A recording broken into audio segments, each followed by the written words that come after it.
अभिवादन के साथ भागीदारी संकल्प मोर्चा के सभी पदाधिकारी एवं समर्थक साथियों को नमो बुद्धाय, जय निषाद राज, जय सुहेलदेव, जय भीम, जय भारत। बड़े लंबे समय के बाद आज हम आप लोगों के बीच फेसबुक लाइव के माध्यम से आप लोगों को एक संदेश देने के लिए आप लोगों के सामने आया हूं।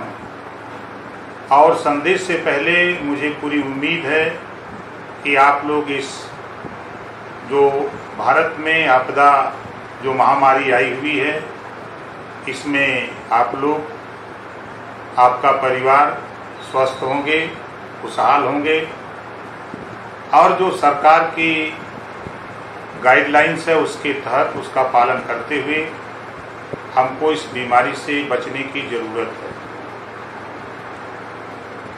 साथियों, आज मैं आपके बीच में एक महत्वपूर्ण बात को लेकर के आपके बीच में आया हूं।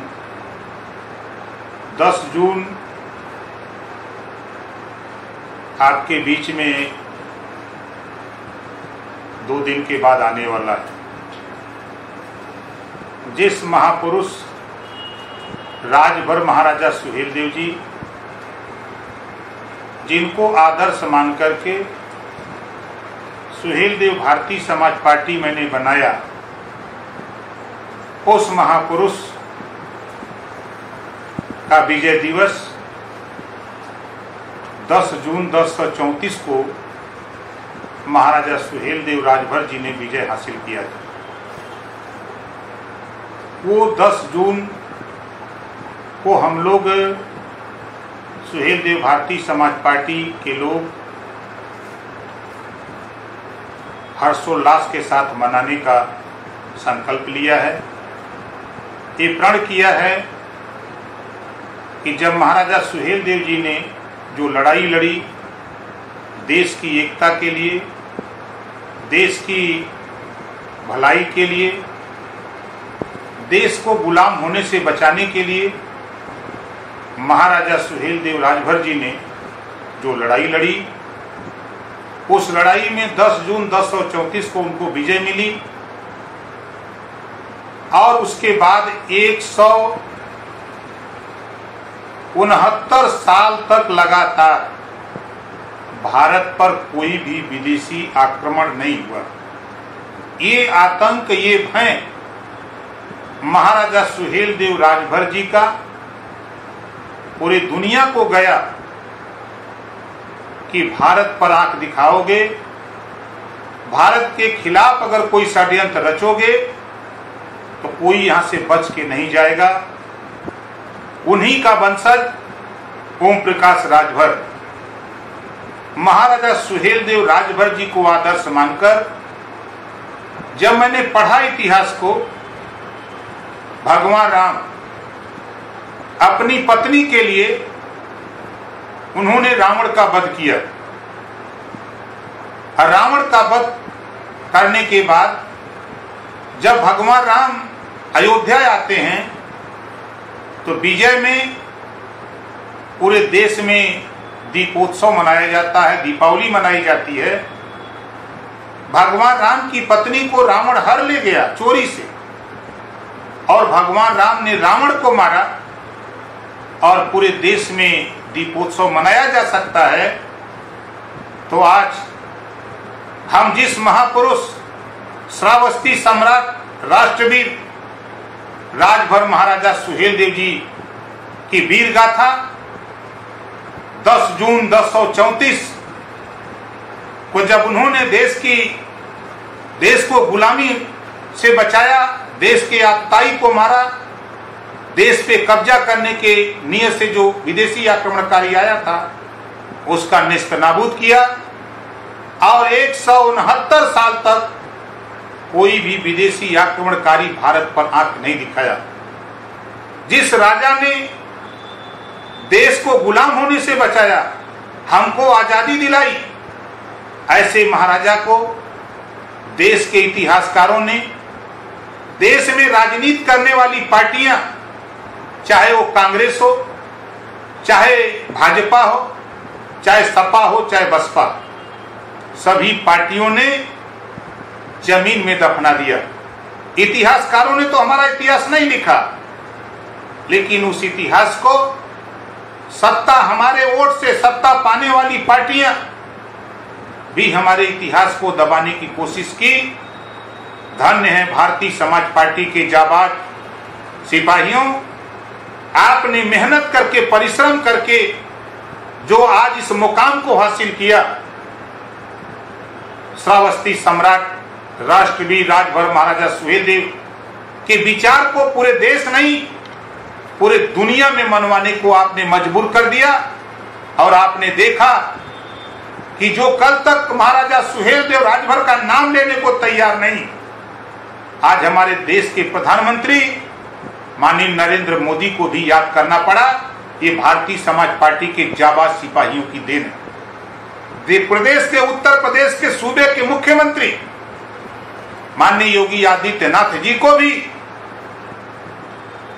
महाराजा सुहेलदेव राजभर जी की जयंती मनानी पड़ी।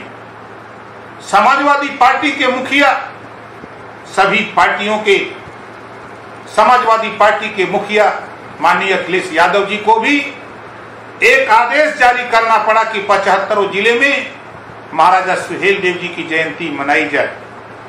ये भारतीय समाज पार्टी के जाबाज सिपाहियों, तेरे संघर्षों की देन है। तेरे मेहनत परिश्रम के बल पे इस ऊंचाई तक हम ले आए। आज 10 जून आपके सामने है।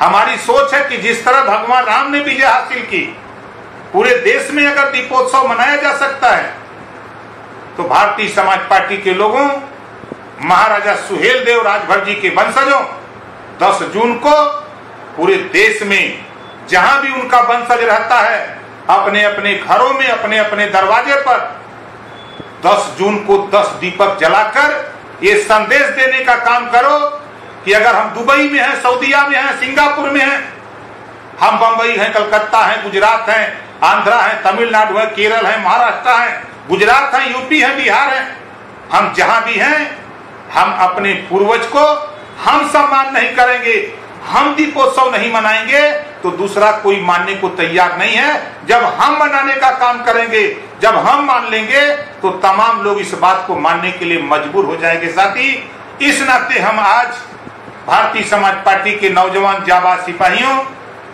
मैं आपसे बार बार निवेदन करता हूं कि 10 तारीख को ये ओम प्रकाश राजभर, भारतीय समाज पार्टी की चाहत है कि देश में ये लगे कि ये देश को गुलामी से बचाने वाला राजा, देश को लूटने से बचाने वाला राजा, उस राजा की विजय दिवस पर हम बड़ी धूमधाम से मना रहे हैं। ये आपको 10 तारीख को, 10 जून 2021, ये आपको प्रदर्शित करना होगा। अपने अपने घरों पर, अपने अपने दरवाजे पर, अपने घर में भी महाराजा सुहेलदेव जी की मूर्ति लगाकर, फोटो लगाकर, जहां भी मूर्ति लगी है वहां जिस तरह दीपावली के दिन आप दीपक जलाते हो, उसी तरह महाराजा सुहेलदेव राजभर जी के मूर्ति के यहां ये दिखाई दे, इनके वंशज घर से लेकर के मंदिर तक महाराजा सुहेलदेव जगमगाते हुए दिखाई दे।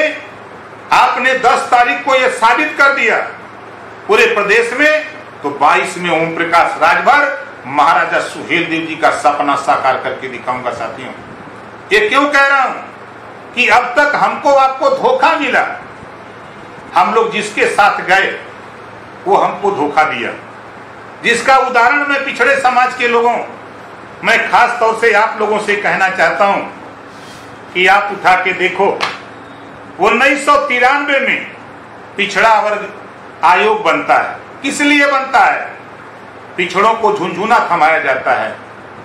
फिर सरकार बदलती है तो सरकार पिछड़ों के दम पर बनने वाली बीजेपी, भारतीय झूठ पार्टी की सरकार पिछड़ा वर्ग आयोग के आगे एक शब्द जोड़ देती है, राष्ट्रीय पिछड़ा वर्ग आयोग 2018 में बनाती है। इससे भी संदेश नहीं पहुंचता है। 2 अक्टूबर 2017 को रोहिणी आयोग का गठन करते हैं, संदेश देते हैं कि 6 महीने में हम पिछड़ों को हिस्सा दिला के मानेंगे। बाहर नरेंद्र मोदी जी, देश के प्रधानमंत्री माननीय नरेंद्र मोदी जी, आपकी बात तो ऐसे लगती है जब सुप्रीम कोर्ट से लेके हाई कोर्ट तक आपको कमेंट करने लगा तो ये हमारे देश के पिछड़े समाज के लोगों को समझ जाना चाहिए ये क्या हो रहा है देश में। हम आपको आगे ले चलता हूं। जब 30 मई 2018 को सामाजिक न्याय समिति की रिपोर्ट आ गई, मैं सत्ता में था, माननीय योगी जी मुख्यमंत्री, संसदीय कार्य मंत्री माननीय सुरेश खन्ना जी सदन में कहा था इसको लागू करूंगा। जब मैं बहस किया तो संसदीय कार्य मंत्री ने कहा जल्दी कराऊंगा, और 18 से लेके 21 आ गया। कितना झूठ बोलोगे आप लोग भाई। ये पिछड़ी जाति के 27% आरक्षण का बंटवारा कब तक करोगे, कितने दिन में करोगे, कब तक के पिछड़ों को गुमराह करोगे। नाई का, गोड़ का, पाल का, प्रजापति का, बिंद का, केवट का, मल्लाह का, अर्घवंशी का, बारी का, बंजारा का बेटा ये कब सिपाही बनेगा, कब दरोगा बनेगा, ये कब लेखपाल बनेगा, ये कब ग्राम सेवक बनेगा, इसकी व्यवस्था कौन करेगा।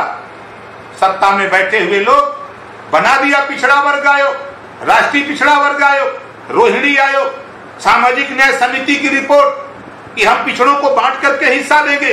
जब सत्ता से बाहर थे तब खूब चिल्लाते थे, जब आज सत्ता में हैं तो इनकी हिम्मत नहीं पड़ रही है कि 27% आरक्षण के बंटवारे की जो ओम प्रकाश राजभर ने, माननीय राघवेंद्र सिंह पूर्व रिटायर्ड हाई कोर्ट के जज, उनके द्वारा जो रिपोर्ट आई हुई 27% आरक्षण को 3 भागों में बांट दिया है।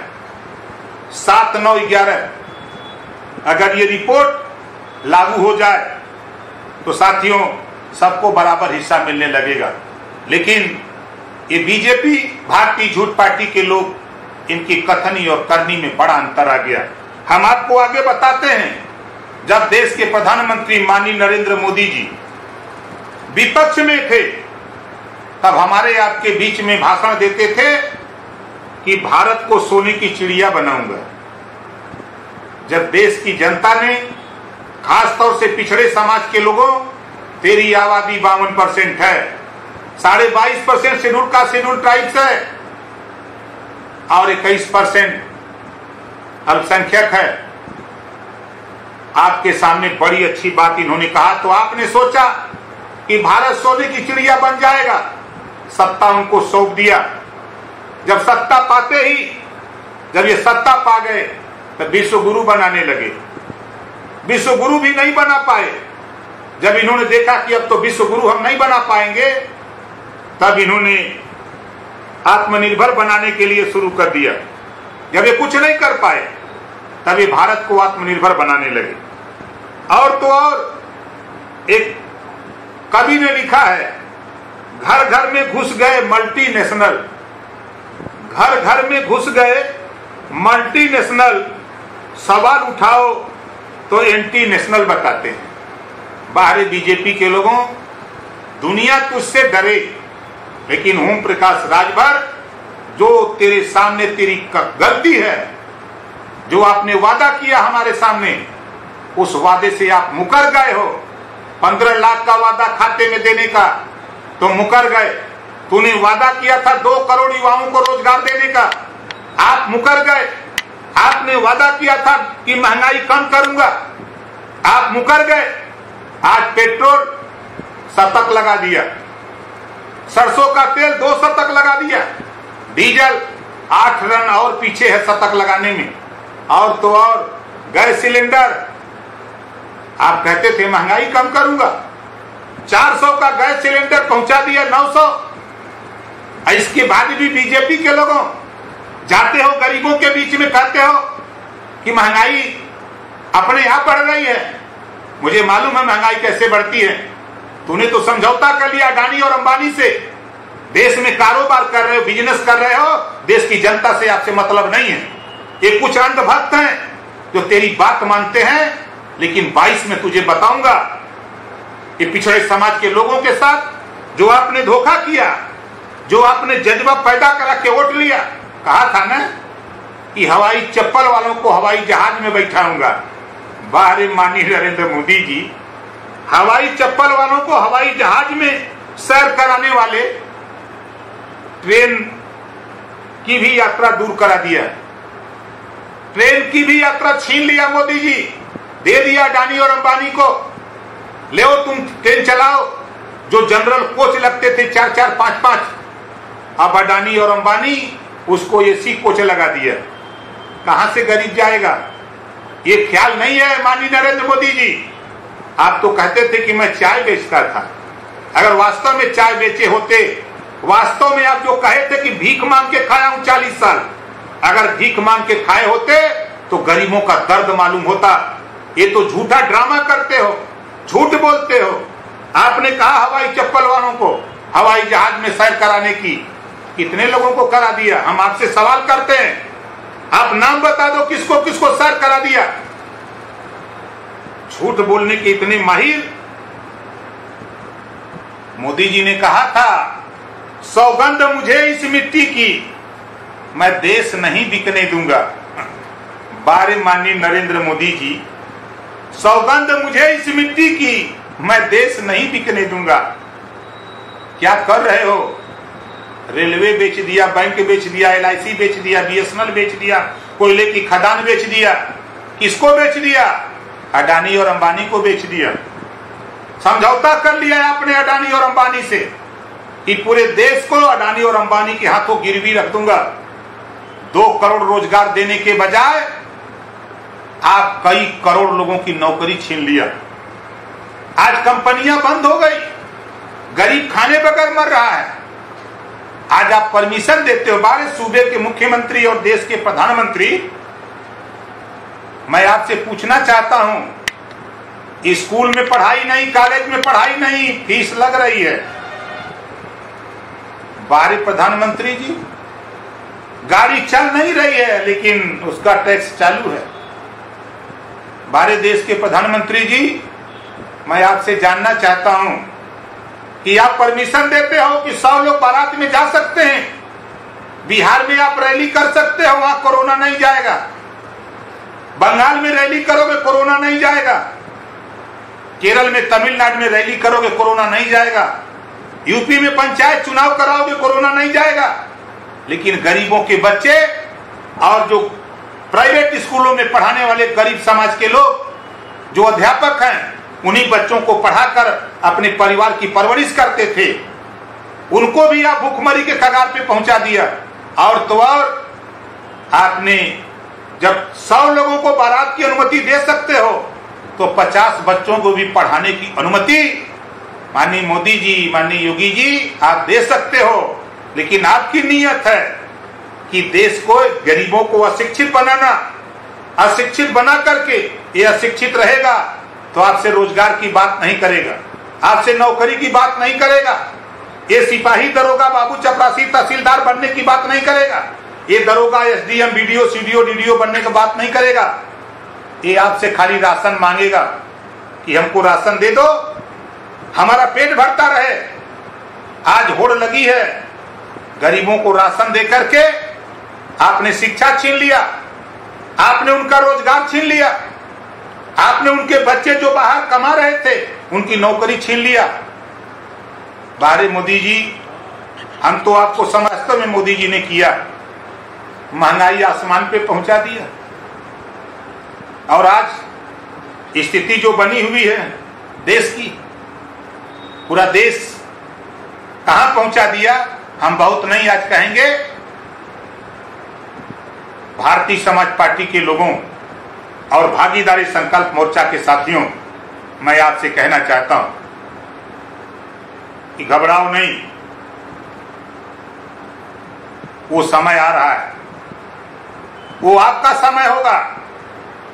और पिछड़ों के साथ जो अन्याय योगी जी ने किया है, सूबे के मुख्यमंत्री माननीय योगी आदित्यनाथ जी ने 12,460 भर्ती घोटाले में शिक्षक भर्ती में आपने घोटाला किया। 7,460 पिछड़े दलित अल्पसंख्यक को कोर्ट में ले जाके लटका दिया, भर्ती नहीं होने दिया। आए पिछड़े समाज के नेताओं, सदन में जाने वाले एमएलए, एमपी, मंत्री, पिछड़े दलित समाज के लोगों, कान खोल के सुन लो। सदन में भी मैंने इस बात को कहा था, आज भी कह रहा हूं कि पिछड़ों के साथ धोखा हो रहा है। आप उठा के देखो, वहीं जब 68,500 शिक्षक भर्ती हुई उसमें घोटाला, 69,000 शिक्षक भर्ती में 5,844 पद। माननीय योगी जी, आपने पिछड़ों का पेट काट करके, पिछड़ों के आरक्षण को काट करके आप लील गए हो। उसका खामियाजा हम देख रहे हैं, इसकी सजा पाओगे। तूने अगर पिछड़ों को धोखा दिया, दलितों को धोखा दिया, अल्पसंख्यक को धोखा दिया है, इसकी सजा पाओगे भैया। वो आपके सामने आने वाला है, देख लेना। इस नाते आप पिछड़े समाज के लोगों, इनसे सावधान हो जाओ। मैं तो देख रहा हूं इस कोरोना में अस्पताल की व्यवस्था, वेंटिलेटर की व्यवस्था, दवाई की व्यवस्था, तो भारतीय जनता पार्टी के लोग वोट की व्यवस्था कर रहे थे। बिहार में चुनाव लड़ रहे थे, बंगाल में चुनाव लड़ रहे थे, ये वोट के लिए परेशान थे। जब इधर 5 दिन से 47 दिन से प्रधानमंत्री जी लापता थे, जब सुप्रीम कोर्ट ने डंडा उठाया तो कल परसों आ गए टेलीविजन पे चेहरा दिखाने।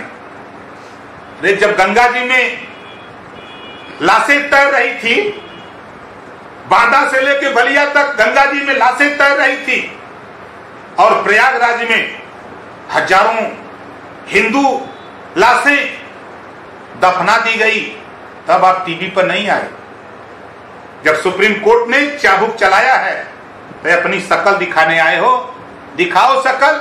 लेकिन ओम प्रकाश राजभर इतना कहूंगा पिछड़े समाज के लोगों, शिक्षक भर्ती में अप्लाई करने वाले नौजवानों, अपने आसपास समझाओ, ये पिछड़ों के दुश्मन हैं, ये दलितों के दुश्मन हैं। ये भारतीय संविधान जो बाबा साहब डॉक्टर अम्बेडकर जी ने दिया है, इसको खत्म करने की तैयारी में बीजेपी लगी है, ARSS लगा है।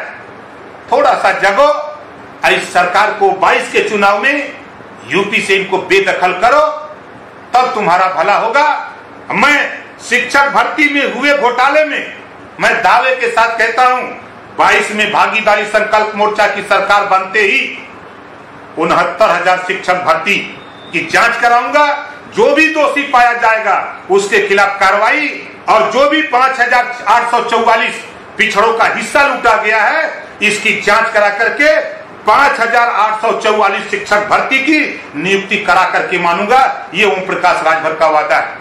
इस नाते शिक्षक भर्ती के साथियों, चाहे 12,460 के अनियमितता हो, चाहे 68,500 में भर्ती की अनियमितता हो, चाहे 69,000 शिक्षक भर्ती की अनियमितता हो, इस अनियमितता की पूरी जांच कराऊंगा। और जो भी दोषी पाया जाएगा, चाहे वो IAS हो, चाहे मिनिस्टर हो, चाहे CM हो, जो भी दोषी मिलेगा उसके खिलाफ कार्रवाई ओम प्रकाश राजभर करा करके दिखाऊंगा।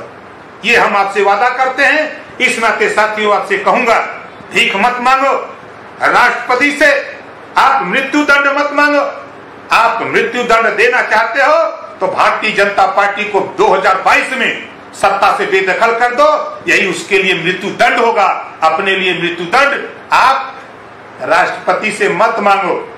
ये ओम प्रकाश राजभर का आप लोगों से अपील है। आप ये देखो, बाबा साहब डॉक्टर अम्बेडकर को पढ़ो, गौतम बुद्ध जी को पढ़ो, राम मनोहर लोहिया को पढ़ो, आप बिहार के कर्पूरी ठाकुर को पढ़ो। पढ़ना चाहते हो तो कांसी राम जी को भी पढ़ो। पढ़ करके आप संघर्ष में एकदम लगे रहो। हम आपको यकीन के साथ कहता हूं, 2022 में भारतीय जनता पार्टी की सत्ता को बेदखल करके दिखाऊंगा। साथी, आप घबराओ नहीं, और तेरा हक ओम प्रकाश राजभर ढीला करके मानूंगा। पुनः हम भारतीय समाज पार्टी के जाबाज सिपाहियों, क्रांतिकारी साथियों, आपसे कहना चाहता हूं कि हमारा निवेदन समझ लो, अपील समझ लो। ये तेरे राजा के विजय दिवस है। अपने राजा के विजय दिवस पर बढ़ चढ़ करके गांव में घर घर सबको बताकर समझाकर पूरे गांव में अपने अलग जगा करके 10 जून 2021 को ये देश में ये संदेश दो कि हम महाराजा सुहेलदेव जी के मानने वाले लोग हैं, हम उनका विजय दिवस मनाएंगे।